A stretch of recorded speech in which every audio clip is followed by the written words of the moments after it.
میرے امام عرش مقام اللہ اکبر مکمل طور پر جو ہے وہ کربلا جانے کا بلکہ کوفہ جانے کا ارادہ کر لیتے ہیں. سب کو پتا چل گیا ادھر حاجی منا جا رہے ہیں, ادھر اللہ اکبر رسول اللہ کا شہزادہ تاجدار کربلا کوفہ کی تیاری کر رہے ہیں. نام کوفہ کا ہے, جانا کربلا ہے. عبداللہ ابن عباس آتے ہیں, حسین نہ جاؤ, اللہ اکبر مجھے ڈر لگتا ہے, بچے کو پتا ہے تم شہید ہو جاؤ گے, مجھے ڈر لگتا ہے اس سفر میں شہادت نہ ہو جائے, صبر کرتا ہوں صبر نہیں آتا, آپ نہ جائیں. عبداللہ ابن عمر آئے, آپ نہ جائیں. کہا نہیں میں نے جانا ہے. پیشانی چوم کر کہتے ہیں اگر جا رہے ہو تو اے شہید ہونے والے شہید, اے اللہ اکبر. پیشانی چوم کر ابن عمر کہتے ہیں اے شہادت پانے والے شہید, میں تجھے اللہ کے سپرد کرتا ہوں. روتے ہوئے رخصت ہوئے. ابن زبیر کہتے ہیں نہ جاؤ, اللہ اکبر. سب کہتے ہیں. بالآخر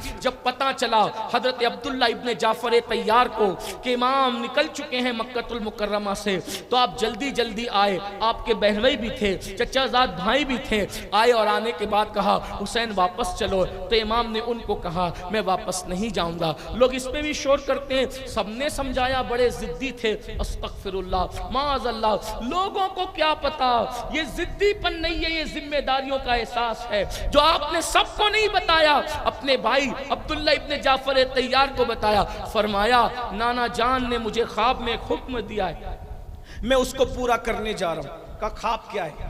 کہا کہ مجھے اجازت نہیں ہے بتانے کی, بس مجھے حکم ہے کہ میں اس کو پورا کروں, اجازت نہیں ہے, اور جب تک میں حیات رہوں گا یہ خواب کسی کو نہیں بتاؤں.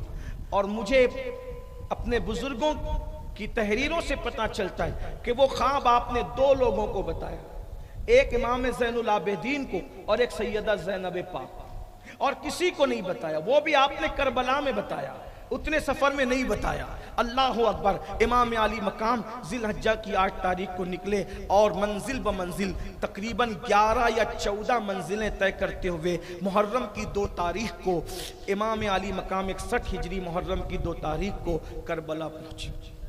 کربلا پہنچنے کی داستان بھی بڑی طویل ہے, لیکن میں اس کو اختصار کے ساتھ کرتے ہوئے, اور 2 سے لے کر کے 7 محرم تک جو ہے وہ مختلف افواج امام علی مقام سے آتی رہی, ملتی رہی, باتیں ہوتی رہی, ساری چیزیں. یہ بات کہی جاتی ہے کہ امام علی مقام نے آخری میں کہا تھا کہ مجھے یزید کے پاس چلے جانے دو, میں اس کی بیعت کروں گا. یہ انتہائی پھوڑ اور گندی بات ہے, اس کا کوئی تعلق نہیں ہے حقیقت سے. ابن کثیر بھی اس کا انکار کرتا ہے, ابن جریر نے بھی اس کا انکار کیا ہے, اور ہر منصف مزاج مصنف نے بھی اس کا انکار کیا ہے. یہ صرف ناصبیوں کی گندگی ہے جو بوئی گئی ہے, اللہ تعالیٰ انہیں ہدایت عطا فرمائے. بہرحال تو 7 محرم کو اتنا بڑا لشکر کربلا میں جمع ہو گیا کہ آپ پر پانی بند کر دیا گیا. لڑنے کے لیے عمر سعد کو بھیجا گیا. سعد ابن ابی وقاص کا بیٹا, رائے کی حکومت کے لالچ میں وہ لڑنے کے لیے آیا. پوری داستان ہے, میں اس سے پہلے بیان کر چکا ہوں, لیکن چونکہ وقت کی قلت مجھے اپنی طرف توجہ دلاتی ہے تو میں اپنی گفتگو کو سمیٹتے ہوئے عرض کر رہا ہوں کہ اللہ اکبر. 7 محرم کو پانی بند کر دیا گیا. جب پانی بند ہو گیا, ننھے بچے بھی ساتھ تھے, عورتیں بھی ساتھ تھیں, چھوٹی عمر کی شہزادیاں بھی ساتھ تھیں. 7 سے لے کر کے 9 تک اسی طرح گفتگو ہوتی رہی. امام کہتے تھے میں نے بیعت نہیں کرنا, وہ کہتے تھے آپ یزید کی بیعت کرو. آپ کہتے تھے وہ فاسق ہے, وہ فاجر ہے, وہ خلیفہ بننے کے قابل نہیں. دیکھیے یزید سے اگر دین کی پہچان ہوتی تو آج ہم منہ اٹھا کے جی نہیں سکتے تھے دنیا میں, کیونکہ دین کی پہچان ہوئی کس سے؟ خلیفہ راشد, خلیفہ اول, افضل البشر بعد الانبیاء سیدنا صدیق اکبر کے کردار سے. دین کی پہچان ہوئی کس سے؟ سیدنا عمر ابن خطاب سے. دین کی پہچان ہوئی کس سے؟ سیدنا عثمان ذو النورین سے. دین کی پہچان ہوئی کس سے؟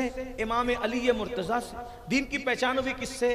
بلال حبشی سے, ابو ہریرہ سے, حضرت سعد سے, سعید سے, طلحہ سے, زبیر سے. یہ دین کی پہچان کرانے والے لوگ. اگر اس کو امیر مان لیا جائے, بھئی پبلک کا اعتبار نہیں ہوتا لیکن امیر کا اعتبار ہوتا ہے. مثال کے طور پر ہمارے یہاں 14 صدیاں بیت جانے کے بعد بھی بگڑے سے بگڑا ہوا آدمی کتنا بھی بڑا شرابی ہو, کسی شرابی کے پیچھے نماز نہیں پڑھتا, شرابی بھی شرابی کے پیچھے نماز نہیں پڑھتا، زانی بھی زانی کے پیچھے نماز نہیں پڑھتا، جواری بھی جواری کے پیچھے نماز نہیں پڑھتا۔ مجھے بتائیں، جب شرابی، جواری اور پاپی لوگ بھی کسی پاپی کو امام نہیں بناتے تو آپ اندازہ فرمائیں وہ رسول اللہ کا شہزادہ، ان کے اپنے دور میں ان سے بہتر کوئی نہیں تھا، ان کے اپنے زمانے میں ان سے بہتر کوئی نہیں تھا۔ ابن عباس نے کہا حسین اس وقت آخری تم نواز رسول ہو، تمہارے سوا کوئی نواز رسول نہیں ہے۔ ان کے ہوتے ہوئے پھر آپ کی عمر بھی بڑی، آپ کا علم بھی بڑا، آپ کا نسب بھی بڑا، آپ کا حسب بھی بڑا، آپ کا حسن بھی بڑا، آپ کا تقوی بھی بڑا، آپ کی پرہیزگاری بھی بڑی، آپ کی اصل بھی بے مثال، آپ کی نسل بھی بے مثال۔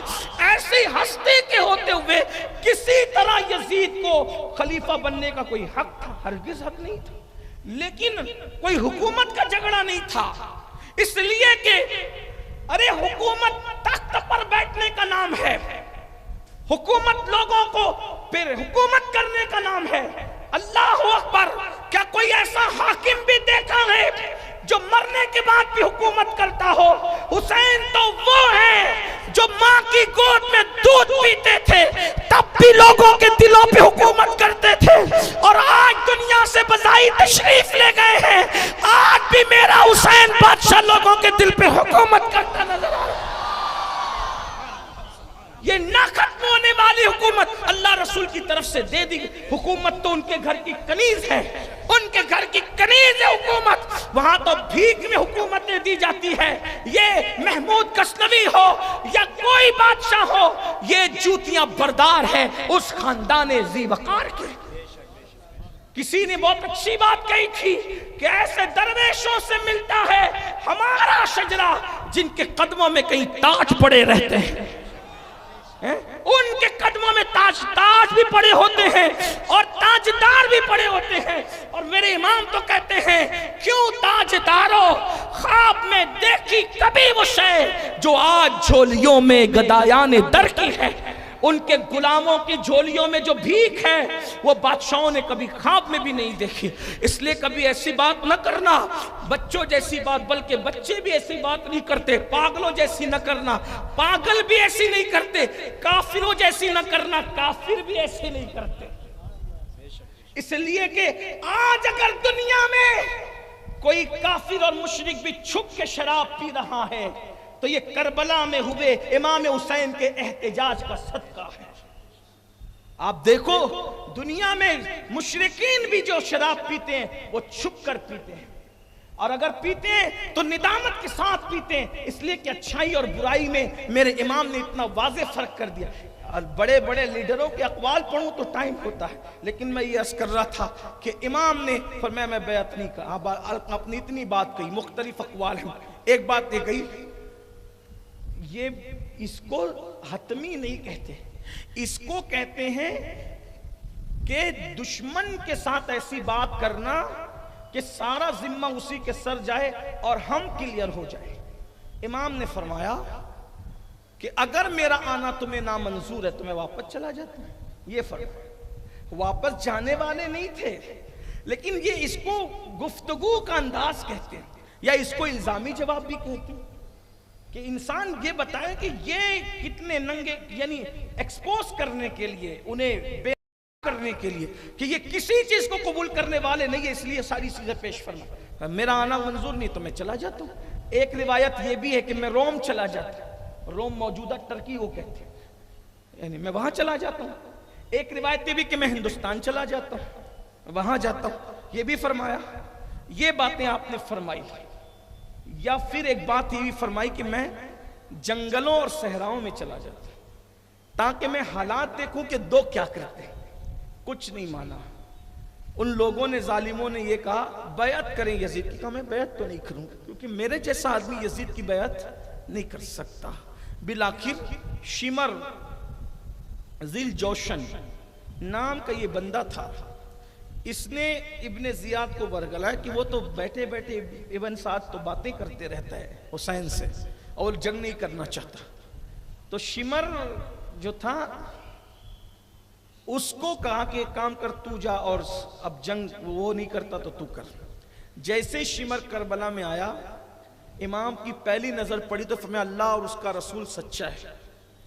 تو لوگوں نے پوچھا آپ نے یہ بات کیوں فرمائی؟ کہا کہ میرے نانا نے مجھ سے کہا تھا کہ میں خواب دیکھتا ہوں کہ ایک کوڑی جس کو سفید داغ، ایک کوڑی چتکبرا کتا میرے خون میں منہ ڈبو رہا ہے. یہ وہی ہے. اس سے پتہ چلتا ہے کہ قاتل امام حسین شمر ہے، کیونکہ حضور علیہ السلام نے اس پر امام نے فرمایا کہ حضور نے اس کے بارے میں مجھے خبر دیکھیے آقا نے قاتل بھی بتا دیا تھا کہ یہ سفید داغی کوڑی کتا، اور حضور نے فرمایا کتا فرمایا اس کو. اللہ اکبر. یعنی اس کو کتے کی شکل میں اللہ نے رسول اللہ کو خواب میں دکھایا. حضور نے خواب میں اس کو کتے کی شکل میں دیکھا اور فرمایا کہ یہ چتکبرا کتا میری آل کے خون میں منہ ڈبوتا ہے. ہائے ہائے اللہ اکبر، اللہ کی پناہ. پھر اس کا کوئی رشتہ تھا حضرت سیدہ ام البنین سے. یہ ام البنین جو تھی یہ بنو کلب کی ایک خاتون ہے جن کا نام خود بھی فاطمہ ہے، اور یہ مولا علی کی بیوی ہے، بڑے بہادر گھرانے کی خاتون ہے. تو شمر کا کوئی رشتہ بہت دور کا وہاں سے ملتا تھا. تو اس نے حضرت عباس ابن علی، اسی طرح عبداللہ ابن علی، اسی طرح جعفر ابن علی، محمد ابن علی، یہ شہزادوں کو آواز لگائی اور کہا ام البنین کے جتنے بچے ہیں ہم تمہیں امان دیتے. حضرت غازی عباس نے کہا تجھ پہ بھی لعنت اور تیری امان پہ بھی لعنت. رسول اللہ کے نواسوں کو قتل کرے گا اور ہمیں بچائے گا. ہم اس زندگی پہ لعنت کرتے ہیں جو آل رسول کی بے وفائی کے ساتھ ہو.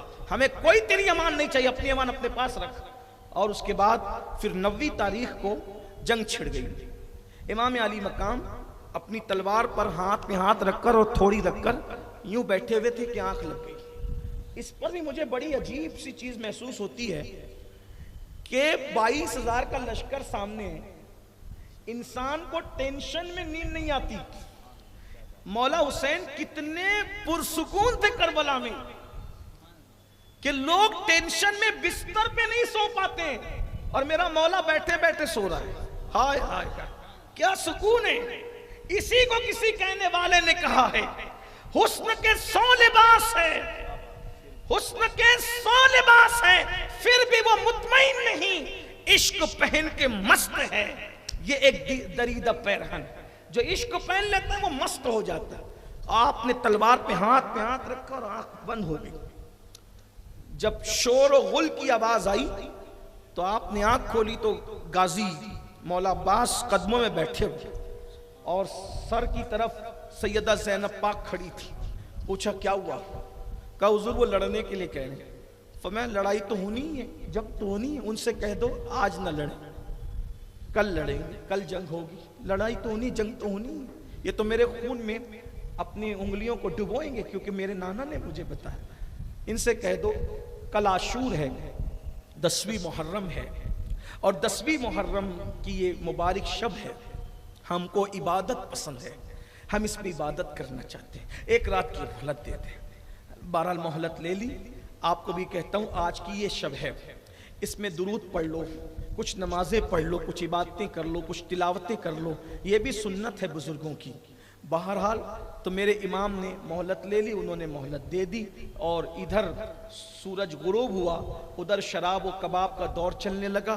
ادھر میرے امام نے ایک کرسی تھی سیاہ لکڑی کی، اس کرسی پر امام بیٹھ گئے. خیمے میں سب کو جمع کیا اور جمع کرنے کے بعد میرے مولا نے خطبہ دیا. امام پاک نے خطبہ دیا. خطبے میں یہ تھا اللہ کو اس کی تعریف، ساری خوبیاں اللہ کو جس نے ہمیں ایمان دیا اور ہمیں نبی کی اہل بیت میں پیدا کیا، نبی کے گھر والوں میں ہمیں بنایا. اور پھر اس کے بعد اسی طرح حمد بیان کرنے کے بعد حضور پہ درود پڑھنے کے بعد فرمایا دیکھو مجھے یہ نہیں پتا کہ میرے گھر والوں سے زیادہ کسی کے گھر والے وفادار ہیں. الحمدللہ جتنی وفا میرے گھر والے کرتے ہیں شاید ہی کسی کے گھر والوں نے کی ہو.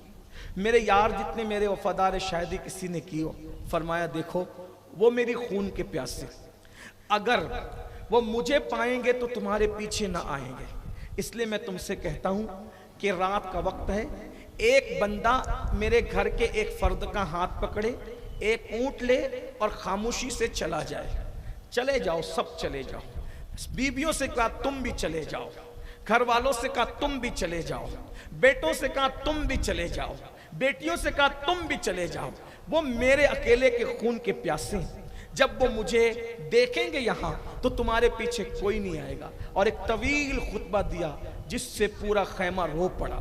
امام نے فرمایا چراغ جل رہا ہے، اس کی روشنی میں اگر تم جانا نہیں چاہتے تو میں چراغ بجھا دیتا ہوں، اندھیرے میں چلے جاؤ، میں کسی کو نہیں دیکھ رہا ہوں اور میں کسی کے بارے میں کوئی شکایت نہیں کروں گا، یہ میری اجازت ہے، سب چلے جاؤ۔ لیکن وفا کا درس سیکھنا ہے تو کربلا سے سیکھو۔ آج کوئی بھائی کسی بھائی کا نہیں ہے، آج کوئی بہن کسی بھائی کی نہیں ہے، کوئی بھائی کسی بہن کا نہیں ہے، ہائے ہائے تباہی ہے، بربادی ہے، معاشرے کو آگ لگی ہوئی ہے۔ لیکن کربلا کیا بتا رہا ہے؟ اللہ اکبر۔ امام نے چراغ بجھا دیا اور تھوڑی دیر کے لیے آپ خاموش بیٹھ گئے اور پورے خیمے سے سسکیوں کی آواز اٹھ رہی تھی، دیر تک سسکیوں کی آواز اٹھی۔